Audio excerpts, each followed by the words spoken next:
Selamat datang di channel Simar Imam. Sembari mendengarkan tinggalkan like dan komentarnya bosku. Jangan lupa pasang headset kalian. Siapkan kopi dan camilan. Lupakan kenangan tentang mantan. Mari kita dengarkan sambil rebahan. Kembalinya Sang Raja. Bab 139. Semua orang di bawah tercengang saat mendengar Zhao Xuya membaca nama Su Chen. Bahkan Li Wentao, yang selalu memperlakukan Su Chen dengan baik, berkata dengan tidak percaya. Direktur Zhao, apakah Anda salah menyebutkan nama? Atau apakah namanya sama? Zhao Xuya menatap matanya yang indah, melihatnya beberapa kali, dan berkata dengan gemetar. Jika ku ingat dengan benar, sepertinya hanya ada satu orang bernama Su Chen di sekolah kita, dan dengan jelas tertulis sekolah menengah No. 1 Linyang, kelas 1, kelas 3. Ini tidak mungkin. Su Chen adalah murid pindahan. Dia bahkan tidak belajar di tahun pertama dan kedua sekolah menengah. Dia datang langsung ke sekolah menengah untuk belajar di tahun ketiga sekolah menengah. Dia juga sering bolos kelas. Bagaimana dia bisa mendapat nilai penuh? Chen Tianyu berkata dengan keras. Jika Su Chen benar-benar mendapat tempat pertama dalam ujian, dia harus kehilangan sepatunya. Dia tidak bisa menerima hal semacam ini. Tuan muda Chen benar. Dia bahkan tidak menghadiri kelas selama beberapa hari. Bagaimana dia bisa mendapat tempat pertama dalam ujian? Sama sekali tidak mungkin. Itu pasti sebuah kesalahan. Dia selalu menyerahkan ujiannya terlebih dahulu. Bagaimana dia bisa mendapat nilai sempurna? Kalau begitu, seseorang pasti akan datang mencarinya. Ini. Melihat kekacauan di kelas, Zhao Xuya tidak tahu bagaimana menghadapinya, itu terlalu aneh. Tapi satu hal yang pasti, Zhao Xuya yakin Su Chen tidak menjiplak. Dia selalu menonton di sampingnya, jadi tidak mungkin untuk menjiplak. Mungkinkah, seperti yang dikatakan Chen Tianyu, hasilnya salah? Tepat ketika Zhao Xuya curiga, beberapa orang tiba-tiba masuk dari luar. Orang-orang di kelas mengikuti suara tersebut dan terkejut menemukan bahwa orang yang masuk sebenarnya adalah kepala sekolah-sekolah menengah No. 1. Wang Xuewu. Di samping Wang Xuewu, ada dua pria berdiri. Salah satu dari mereka berusia sekitar 40 tahun, dengan perawakan sedang, mengenakan jas dan dasi yang bagus. Sekilas terlihat jelas bahwa dia adalah orang yang berstatus tertentu. Di sampingnya, ada seorang lelaki tua seumuran dengan Wang Xuewu, dengan janggut abu-abu, mengenakan pakaian kasual longgar, dengan keanggunan dan kebebasan yang tak terlukiskan. Kepala sekolah Wang, siapa ini? Zhao Xuya berkata tanpa sadar. Izinkan aku memperkenalkanmu. Setelah berbicara, Wang Xuewu menunjuk pria parubaya di sebelahnya dan berkata dengan sopan. Ini adalah Direktur Zhu Hongzi dari Biro Pendidikan Provinsi Jiangnan kami, dan ini adalah ahli kaligrafi kami dari kota Linyang, Tuan Fu Huayan. Mereka datang ke sini hari ini khusus untuk mencari Su Chen. Mendengar ini, Zhao Xuya tampak terkejut. Dia benar-benar datang menemui Su Chen. Mungkinkah dia benar-benar melakukan kesalahan dan disingkirkan? Meskipun Zhao Xuya tidak begitu percaya bahwa Su Chen bisa mendapatkan nilai sempurna, dia tetap sangat berharap Su Chen dapat terpilih dalam program pelatihan jenius, yang juga akan bermanfaat bagi perkembangan Su Chen di masa depan. Namun, bahkan sutradaranya pun ada di sini, jadi tidak akan mudah untuk lolos begitu saja. Haha, Su Chen, kamu benar-benar membicarakan tentang Cao Cao. Cao Cao akan segera tiba. Lihat, bukan karena kamu tidak melapor, tapi waktunya belum tiba. Apa menurutmu kamu benar-benar bisa mendapat nilai penuh? Tanda tanya. Sekarang Direktur Zhu ada di sini, dia pasti ada di sini untuk mengekspos Anda. Setelah berbicara, Chen Tianyu tersenyum dan berkata kepada Zhu Hongzi. Zhu Biuro, dia adalah Su Chen, murid pindahan yang belum pernah bersekolah sebelumnya. Setelah sampai di kelas kami, dia sering membolos dan tidur sambil bermain ponsel. Bagaimana mungkin orang seperti dia bisa mendapat nilai penuh di kelas? Ujian. Dia harus dikoreksi. Dia melakukan kesalahan saat menulis kertas ujian, tolong segera ambil kembali tempatnya. Apa? Su Chen bahkan tidak bersekolah di tahun pertama atau kedua sekolah menengah. Zhu Hongzi berkata dengan heran. Itu benar. Hei, kalau begitu, maka kamu benar-benar jenius di antara para jenius. Kamu bisa mendapatkan nilai sempurna dengan bermain ponsel setiap hari di kelas. Sungguh menakjubkan. Bingung. Apa yang sedang kamu lakukan? Apakah dia benar-benar mendapat nilai penuh dalam ujiannya? Zhu Hongzi menghampiri Su Chen dengan kegembiraan di wajahnya dan memegang tangannya dengan penuh kegembiraan. Siswa Su Chen, kamu luar biasa. Sekarang prestasimu telah menarik perhatian Kementerian Pusat Pendidikan. Kamu tidak hanya membawa kejayaan bagi sekolah menengah No. 1 Linyang, tetapi juga bagi Provinsi Jiangnan kami. Kamu hanyalah sebuah bakat. Ini tidak mungkin, Zhu, kamu pasti melakukan kesalahan. Bagaimana dia bisa? Diam. Zhu Hongzi memberi perintah, langsung menekan Chen Tianyu, dan berkata dengan marah. Saya pribadi sudah membaca kertas ujiannya, dan jawaban setiap soalnya sempurna. Bahkan guru berprestasi di tingkat provinsi pun tidak bisa menulis jawaban seperti itu. Kok bisa salah? Mungkinkah Anda mempertanyakan kemampuan profesional kami? Chen Tianyu berdiri di sana seolah membatu, layu seperti terong yang terkena embun beku. Ternyata ini teman sekelas Su Chen. Pahlawan sudah lahir sejak zaman kuno. Setelah Zhu Hongxi selesai berbicara, lelaki tua bernama Fu Huayan datang dan berkata, Mahasiswa Su Chen, saya telah membaca esai Anda. Meskipun saya tidak dapat mengomentari kualitas esai Anda, tulisan tangan Anda jelas jarang terjadi dalam sejarah. Bahkan saya tidak dapat menulis kata-kata yang begitu bebas dan mudah, seperti lautan yang luas. Secara umum, uang kecerobohan yang sangat mengagumkan. Jika memungkinkan, saya ingin meminta nasihat Anda. Saya harap Anda dapat menghargainya. Kaligrafi Su Chen benar-benar menaklukkan ahli kaligrafi dari Jiangnan.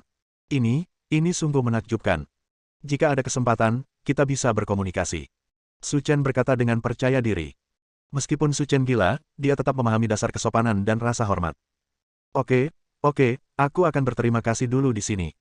Setelah itu, Zhu Hongxi dan Fu Huayan mundur dan berkata, sebenarnya tujuan kedatangan kami ke sini hari ini adalah untuk bertemu dengan Su Chen. Di saat yang sama, kami juga ingin mendorong siswa lain untuk menjadi seperti Su Chen. Kamu juga tidak bisa. Hentikan usahamu dan cobalah untuk lebih dekat dengannya suatu hari nanti, lo. Tahu. Di kelas, kata gadis yang mengagumi Su Chen. Terutama Lu Yurou dan Guan Ying yang berbicara paling keras. Meskipun mereka tidak peduli apakah Su Chen belajar dengan baik atau tidak, kemampuan Su Chen untuk mendapatkan nilai sempurna sudah cukup untuk menjadikannya idola mereka. Baiklah, kalau begitu aku tidak akan mengganggu pelajaranmu dan akan pergi dulu. Setelah Zhu Hongxi dan Fu Huayan pergi, kelas meledak. Beberapa gadis bahkan menjadikan foto Su Chen sebagai screensaver dan berencana membakar 3 batang dupa setiap hari untuk mendapatkan nilai bagus. Chen Tianyu, bukankah kamu pernah bertaruh dengan Su Chen sebelumnya? Sekarang kamu bisa memenuhi janjimu. Sambil bersorak, seseorang berteriak, menyebabkan semua orang menuding Chen Tianyu. Untuk sesaat, para siswa di kelas menunggu untuk melihat lelucon Chen Tianyu. Su Chen, bisakah kamu melepaskan taruhan ini? Tidak peduli apa, kita semua adalah teman sekelas, kamu tidak boleh begitu kejam. Bab 140. Sebagai perbandingan, aku lebih suka melihatmu memakan sepatumu. Su Chen berkata dengan tenang. Makan sepatu, makan sepatu, makan sepatu. Teman sekelas di kelas semuanya bersorak dan berkata, membuat wajah Chen Tianyu terlihat semakin jelek, dan mereka ingin mencari tempat untuk masuk. Tidak, kenapa kamu berdebat? Jika kamu mau mengaku kalah, aku akan memakannya. Setelah mengatakan itu, Chen Tianyu membungkuk, melepas sepatunya, dan mulai mengunyahnya. Namun pada akhirnya, dia mungkin tertular oleh bau segar di sepatu tersebut, sehingga dia memuntahkannya dan akhirnya dikirim ke rumah sakit. Adikku, kamu sangat pandai belajar. Kamu belum pernah menuntutku sebelumnya. Lu Yurou berkata dengan sedikit kesal. Kamu juga tidak bertanya padaku. Wajah Lu Yurou memerah. Sepertinya dia tidak pernah menanyakan pertanyaan ini padanya. Adik, kapan kamu punya waktu, bolehkah aku memintamu memberiku pelajaran tambahan? Aku hanya mendapat nilai lebih dari 600 poin dalam ujian, yang jauh di belakangmu. Jika ini terus berlanjut, aku mungkin tidak bisa mengikuti ujian yang sama. Seperti kamu. Sebuah universitas. Saya melihat keindahan kampus terkenal dari Tiongkok daratan meminta Su Chen untuk membuat pelajaran. Seisi kelas meratap. Semua orang bodoh tahu bahwa les hanyalah kedok, mereka ingin komunikasi jarak jauh yang negatif. Dan, yang lebih menjengkelkan lagi adalah kampus cantik di Tiongkok daratanlah yang mengungkit masalah ini. Ini hanya berarti melemparkan dirimu ke dalam pelukanku.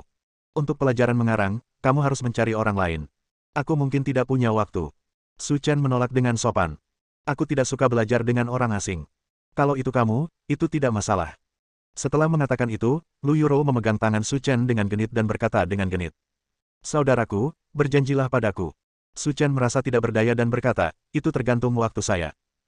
Oke, asal kamu berjanji padaku, kamu bisa menentukan waktu dan tempatnya. Setelah berbicara, Lu Yurou menunjukkan ekspresi malu di wajahnya, dan berkata dengan ragu-ragu. Hal terbaik adalah mencari tempat di mana tidak ada orang di sekitarnya sehingga bisa lebih tenang. Mari kita bicarakan nanti, kata Su Chen santai. Sore harinya, Su Chen baru saja kembali dari makan malam ketika dia melihat pesan dari Zhao Suya yang memintanya untuk pergi ke kantornya. Ketika mereka tiba di kantor Zhao Suya, Su Chen langsung membuka pintu dan berkata, kamu mencariku. Melihat Su Chen, Zhao Suya memikirkan kejadian tadi malam, dan wajahnya masih terasa panas. Namun segera, Zhao Suya mengatur emosinya. Bagaimanapun juga, saya adalah gurunya, jadi saya harus memiliki keagungan yang seharusnya dimiliki seorang guru. Su Chen, aku telah menolak nilaimu sebelumnya, jadi guru meminta maaf padamu. Itu bukan masalah besar. Lagi pula, kondisiku sepertinya tidak mendapat nilai sempurna dalam ujian. Wajar jika kamu tidak percaya padaku. Zhao Suya mengangguk. Dia juga percaya bahwa Su Chen bukanlah orang yang pelit, jadi dia berkata. Su Chen, apakah kamu masih ingat taruhan yang kamu buat sebelumnya? Jika kamu mendapat lebih dari 400 poin dalam ujian, maka guru akan menyetujui permintaanmu. Menurutku cuacanya bagus akhir-akhir ini. Bagaimana kalau guru mengantarmu ke sana? Saatnya bersantai. Lupakan saja. Itu hanya pembicaraan biasa. Tidak perlu menganggapnya serius. Tidak perlu serius. Zhao Suya terkejut, dia tidak menyangka Su Chen akan mengatakan kata-kata seperti itu. Bodoh sekali. Aku bahkan tidak tahu kalau aku tertarik padanya. Pikir Zhao Suya dalam hati. Dering, dering, dering. Saat keduanya sedang berbicara, ponsel Su Chen berdering, dan ternyata panggilan itu dari tentara salib. Aku akan keluar untuk menerima telepon. Oke, ayo kita bicarakan nanti. Ada apa? Setelah keluar, Su Chen berkata langsung pada intinya. Raja, sudah ada berita di sini tentang batu bintang 7 yang Anda minta kami periksa sebelumnya. Oke, di mana lokasinya? Kata Su Chen. Teluk Sanya. Teluk Sanya. Su Chen sedikit terkejut, lalu dia tertawa bodoh, berpikir. Kebetulan sekali. Aku hendak pergi ke Sanya, tapi aku tidak menyangka batu bintang 7 akan muncul di sana. Sepertinya aku tidak bisa melakukannya tanpa pergi ke Sanya. Raja, serahkan saja hal kecil ini pada kami. Kamu tidak perlu melakukannya sendiri. Tidak perlu. Jika kamu datang ke Tiongkok, brigade pengawal akan runtuh. Aku tidak ingin menimbulkan terlalu banyak sensasi ketika kamu kembali kali ini. Lakukan saja sesukamu. Setelah mengatakan itu, Su Chen memasukkan kembali ponselnya ke sakunya, lalu kembali ke kantor dan berkata kepada Zhao Suya. Apakah kamu tidak pergi ke sana? Aku hanya ada urusan lain yang harus dilakukan di sana, jadi ayo pergi bersama. Zhao Suya cukup terkejut. Dia keluar untuk menjawab panggilan telepon dan kemudian berubah pikiran. Sepulang sekolah di malam hari, Su Chen pergi ke restoran Hua Meixi. Meskipun saya akan pergi ke Yanjing di masa depan, tetapi sekarang saya telah bertemu Mu Yunxi, itu adalah pilihan yang baik untuk berbicara dengan jelas. Mereka selalu merasa nyaman dengan diri mereka sendiri. Sekitar 30 menit kemudian, Su Chen pergi ke restoran Hua Meixi. Setelah tiba, saya menemukan banyak orang sudah duduk di restoran berdua atau bertiga, dan Mu Yunxi sedang duduk di sudut, mengaduk kopi di cangkir dengan ekspresi dingin, seolah dia menahan amarahnya. Pada saat ini, Mu Yunxi menemukan seseorang sedang berjalan ke arahnya. Saya pikir Su Chen lah yang datang dan akan marah, tetapi ketika saya melihat ke atas, saya menyadari bahwa sebenarnya Dewa Mobil Lidian lah yang menganiaya Lidian di Nanshan hari itu. Puan Chesen, mengapa Anda ada di sini? Karena mereka hanya mengetahui nama belakang Su Chen adalah Su dan tidak mengetahui namanya, Mu Yunxi selalu memanggilnya seperti itu. Namun, sebelum Su Chen bisa menjawab, Mu Yunxi segera berkata, Puan Chesen, apakah Anda datang sendiri? Setelah mengatakan itu, Mu Yunxi mengganti topik pembicaraan dan berkata dengan malu-malu. Puan Chesen, apakah Anda sudah menemukan jawabannya? Itu sebabnya Anda datang mencari saya. Jika Anda bisa mengetahuinya, maka kita bisa jalan-jalan. Kita bisa pergi kemana saja, tapi lebih baik tidak pergi ke suatu tempat. Seperti hotel. Lagi pula, kita sudah lama tidak saling kenal, jadi aku merasa malu. Meskipun dia mengatakan ini, Mu Yunxi sangat bersemangat. Dia pikir merupakan keajaiban bisa bertemu Dewa Mobil secara kebetulan di Nanshan. Tapi saya tidak menyangka akan bertemu lagi di sini secara kebetulan hari ini. Ini hanyalah keajaiban di antara keajaiban. Saya pikir Anda mungkin salah paham. Su Chen berbisik. Hah? Apa kesalahpahamannya? Kamu mengundangku ke sini hari ini, dan aku adalah tunangan tak berguna yang kamu panggil aku. Terjadi, ledakan. Setelah mendengar kata-kata Su Chen, Mu Yunxi merasa ada sesuatu yang meledak di kepalanya. Kamu, apa yang kamu bicarakan? Kamu adalah tunanganku yang tidak berguna, Su Chen. Ya, ini aku. Su Chen berkata dengan tenang. Hari itu, aku tidak tahu namamu sampai kamu masuk ke mobilku. Awalnya aku tidak ingin berurusan denganmu di masa depan, tapi kamu tidak tahu apa yang baik untukmu dan melampaui batasmu, jadi aku merasa perlu untuk memberitahu Anda dengan jelas. Jadi, saya di sini hari ini untuk memberitahu Anda secara resmi bahwa pertunangan antara Anda dan saya secara resmi dibatalkan, dan tidak ada lagi hubungan apapun antara Anda dan saya. Setelah mendengar kata-kata Su Chen, Mu Yunxi langsung tertegun dan tidak sadar untuk waktu yang lama.